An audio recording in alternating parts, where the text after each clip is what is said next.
इसके तौर पर भी बयान करते हैं, लेकिन हम इसको हदीस नहीं है, ये याद रखिएगा कि बड़े उलमा भी इसको हदीस के तौर पर बयान करते हैं कि हुब्बुल वतन मिनल ईमान, के वतन की मोहब्बत ईमान का हिस्सा है। ये हदीस अगरचे नहीं है, लेकिन उलमा ने लिखा है कि इसका माना सही। पता है क्या है, नबी करीम अलैहिस्सलाम की तरफ बातें मंसूब करने से इसकी बड़ी वाइद बयान की। और फिर आप अलैहिस्सलाम ने खुद ही फरमाया, कफा बिल मरइ कदिबन अन युहद्दिसा बिकुल्लि मा समिया, आदमी के झूठा होने के लिए इतना ही काफी है कि वो हर सुनी सुनाई बात को आगे बयान करता फिरे। इसको हदीस के तौर पर बयान नहीं करना चाहिए, लेकिन उलमा कहते हैं कि वैसे ये बुजुर्गों का मकुल्ला है कि हुब्बुल वतन मिनल ईमान, वतन से मोहब्बत करना ईमान का एक हिस्सा है। तो आप अलैहिस्सलाम अपने वतन से बड़ा प्यार फरमाते थे,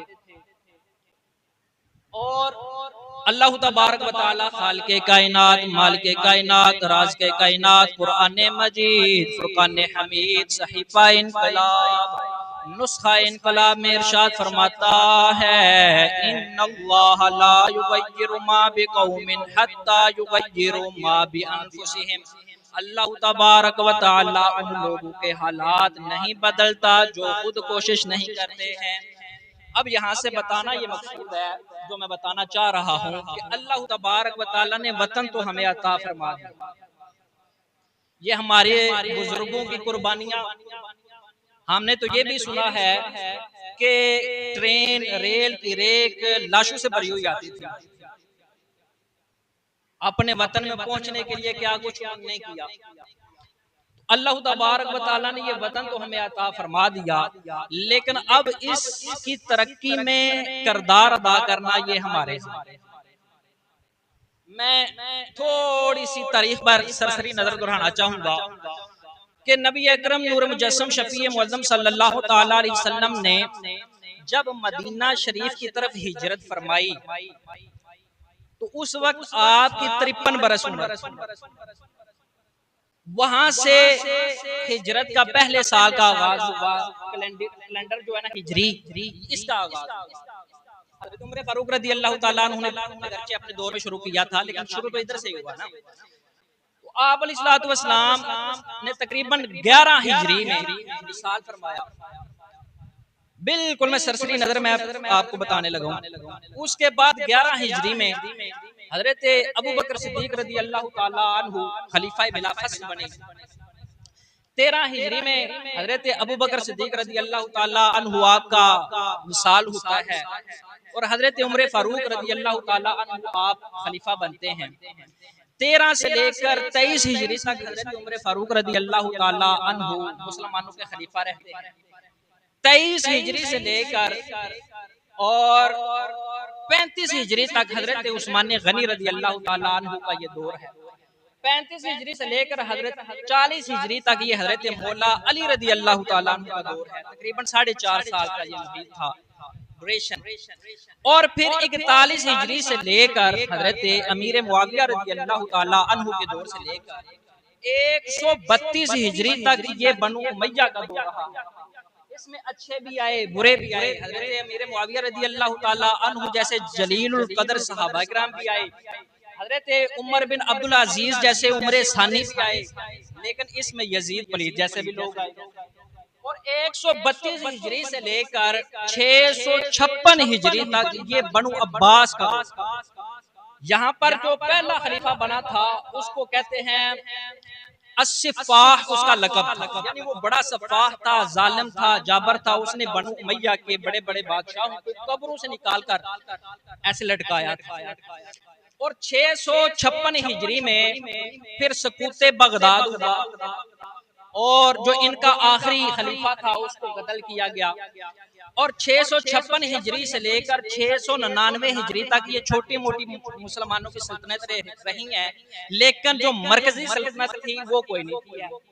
फिर 699 हिजरी अगर ईस्वी की बात की जाए तो 1299 ईस्वी बन जाती है।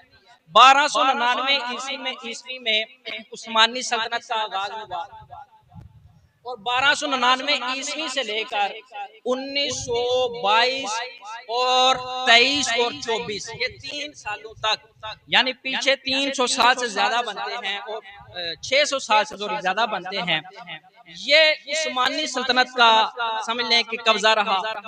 और फिर अगर बर्रे सगीर की बात की जाए तो 1526 ईस्वी में बर्रे सगीर में मुगलिया सल्तनत की बुनियाद रखी गई। 1526 ईस्वी से लेकर 1857 ईस्वी तक मुगलिया सल्तनत रही बर्रे सगीर में। आखिरी जो उनका बादशाह था उसको शिकस्त हुई और फिर अंग्रेज की हुकूमत आई और 1857 से लेकर 1947 तक बर्रे सगीर पाको हिंद में अंग्रेज ने हुकूमत की और फिर 1947 14 अगस्त को पाकिस्तान मार्जे वजूद में आया। 1906 में ऑल इंडिया मुस्लिम लीग की बुनियाद रखी गई। 1930 में इलाहाबाद में अल्लामा इकबाल ने खुतबा दिया, तसव्वुर पाकिस्तान, पाकिस्तान का लफ्ज तो नहीं था है, लेकिन उसने एक अलग रियासत का तसव्वुर पेश किया। 1940 में लाहौर के मकाम पर कायदे आज़म मोहम्मद अली जिन्नाह की ज़ेरे सदारत ये करारदादे पाकिस्तान पेश की गई, जिसको हम आज भी मनाते हैं 23 मार्च को। तो ये सरसरी नजर दोहराने का मकसद ये है कि अल्लाह तबारक व तआला ने, खालिके कायनात ने, मालिके कायनात ने बड़ी कुर्बानियों के बाद हमें ये वतन अता फरमाया है। अब ये हम पर है कि हम इसको कैसे आगे लेकर चलें। अल्लाह तबारक व तआला इरशाद फरमाता है, इन्नल्लाह ला युगय्यिरु मा बिकौमिन हत्ता युगय्यिरु मा बिअनफुसिहिम। अल्लाह भी उन लोगों के हालात नहीं बदलता है जो अपने हालात खुद बदलने की कोशिश नहीं करते। तो हमें चाहिए कि जैसे ये मुल्क सियासतदानों का है, ऐसे ये मुल्क उस बंदे का भी है जिसके हाथ में मेहनत का निशान है। ऐसे ये मुल्क किसान का भी है, ऐसे ये मुल्क गरीब का भी है। ये सिर्फ अमीरों का मुल्क नहीं है।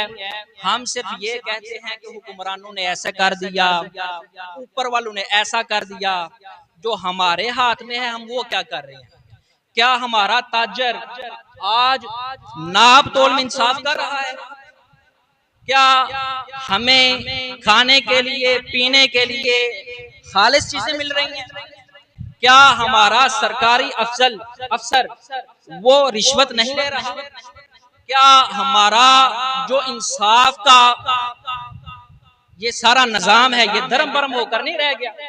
पहले लोग वकील खरीदते थे, आज तो जज खरीदे जाते हैं। अल्लाह तबारक व तआला हमें अपने हिस्से का काम करने की तौफीक अता फरमाए। वमा अलैया इल्लल बलागुल मुबीन।